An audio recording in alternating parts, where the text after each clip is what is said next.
तो अब इस क्वेश्चन की हम बात करें तो यहाँ पे हमें एवरेज वेरिएबल कॉस्ट दे रखा है, टोटल कॉस्ट दे रखा है और मार्जिनल कॉस्ट दे रखा है।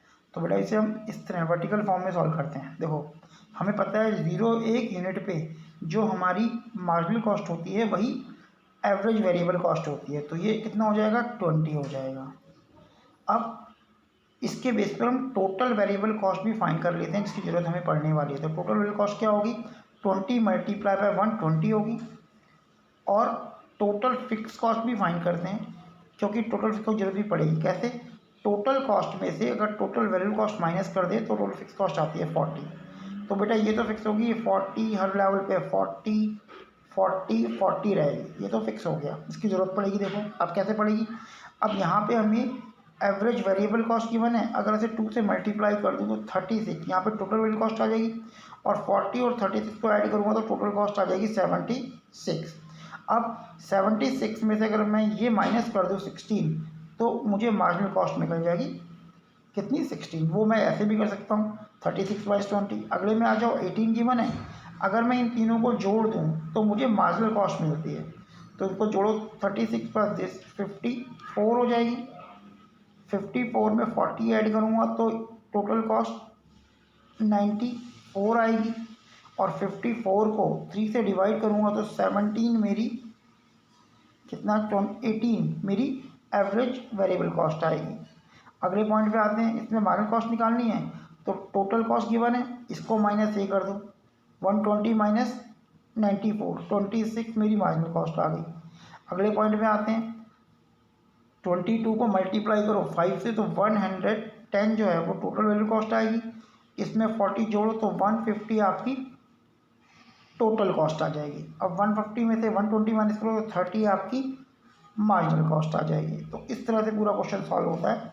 फॉर्मूले को चेक करना पड़ता है कहाँ पे कौन सी रिक्वायरमेंट आती है।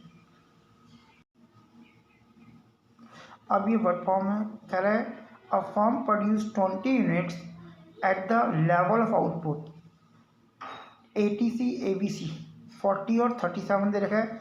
आपको टोटल फिक्स कॉस्ट निकालनी है। तो हमें क्या गिवन है कि Q जब 20 है, क्वांटिटी जब आउटपुट जब 20 है तो आपका एवरेज कॉस्ट जो है वो कितना है 40 और एवरेज वेरिएबल कॉस्ट कितना है वो है 37।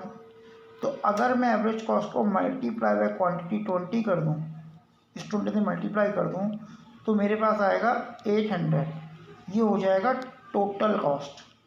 और इसको भी क्वांटिटी से मल्टीप्लाई कर दूं तो ये आ जाएगा 0740। तो ये आ जाएगा मेरा टोटल वेरिएबल कॉस्ट। और इन दोनों को अगर मैं माइनस कर दूं आपस में 60 तो मुझे पता है टोटल कॉस्ट और टोटल कॉस्ट का डिफरेंस होता है टोटल फिक्स कॉस्ट। तो ये मेरा टोटल फिक्स कॉस्ट कैलकुलेट हो जाएगा 60 rupees.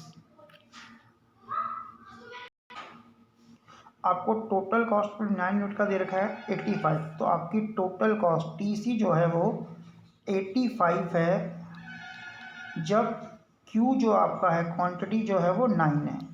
If average total cost of 10 unit is 10, average cost कह सकते हो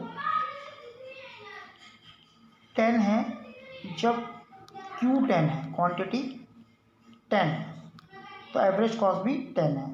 what will the marginal cost producing this level. अब इसे कैसे निकालेंगे बेटा, अगर मैं एवरेज कॉस्ट को Q से मल्टीप्लाई कर दूँ तो मुझे टोटल कॉस्ट मिल जाएगी, 10 यूनिट की टोटल कॉस्ट मिल जाएगी मुझे 100।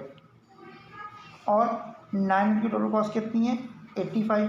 तो अगर मुझे मार्जिनल कॉस्ट निकालनी है, मार्जिनल कॉस्ट 10 निकालना है तो क्या बनेगा, total cost 10 minus total cost 10 minus 1 9। तो टोटल कॉस्ट 10 कितनी की कितनी 100 और 9 की कितनी है 85। तो इसको माइनस कर देंगे तो 15 जो हमारा आएगा वो मार्जिनल कॉस्ट आ जाएगा हमारा 10th यूनिट का। ठीक है बेटा, देखो ध्यान से। अब इस क्वेश्चन में आपको एवरेज कॉस्ट दे रहा है 5 यूनिट का इस 6। तो एवरेज कॉस्ट जो है ऑफ 5 यूनिट की इज इक्वल टू 6 है। और एवरेज कॉस्ट जो है वो 6 यूनिट की 5 है। कैलकुलेट द मार्जिनल कॉस्ट, तो पहले टोटल कॉस्ट कैलकुलेट कर लेते हैं 5 यूनिट की, मल्टीप्लाई करते हैं quantity Q multiply by average cost 5 multiply by average cost 6 is equal to कितना आ गया 30 आ गया। अब टोटल कॉस्ट 6 यूनिट की फाइंड करते हैं, 6 क्वांटिटी मल्टीप्लाई 5 ये भी 30 आ गया। अब मार्जिनल कॉस्ट अगर आपको निकालनी है 6 यूनिट की तो क्या होगा, total cost 6 unit minus total cost 5 unit, तो ये भी 30 है और ये भी 30 है, तो इसका मतलब मार्जिनल कॉस्ट 6 यूनिट की 0 आ गई। ठीक है बेटा,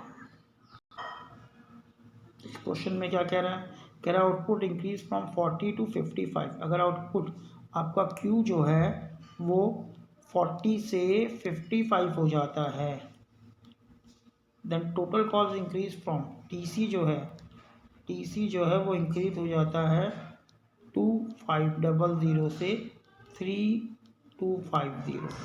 तो हमें मार्जिनल कॉस्ट निकालना है। तो बेटा यहाँ पे मार्जिनल कॉस्ट तो बेसिकली हम n-1 करते हैं, लेकिन यहाँ पे क्वांटिटी अलग है।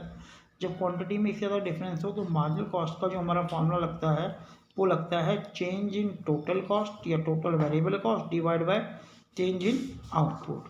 तो चेंज इन टोटल कॉस्ट कितना हुआ, 3250 में से आप माइनस कर दोगे 2500 और आउटपुट में 55 में से माइनस कर दोगे 40, तो न्यूमरेटर जो आया वो आया 750 और डिनोमिनेटर जो आया वो आया 15। इसको कैंसिल करेंगे तो 50 आपका मार्जिनल कॉस्ट निकल आएगा।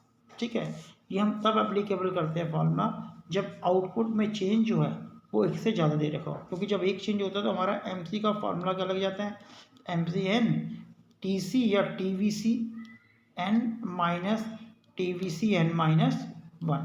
तो यहाँ वो एप्लीकेबल नहीं होगा क्योंकि यहाँ पे क्वांटिटी में चेंज है ज़्यादा है। तो ऐसे केस में हम delta TC upon delta Q के फॉर्मूले को यूज़ करते हैं।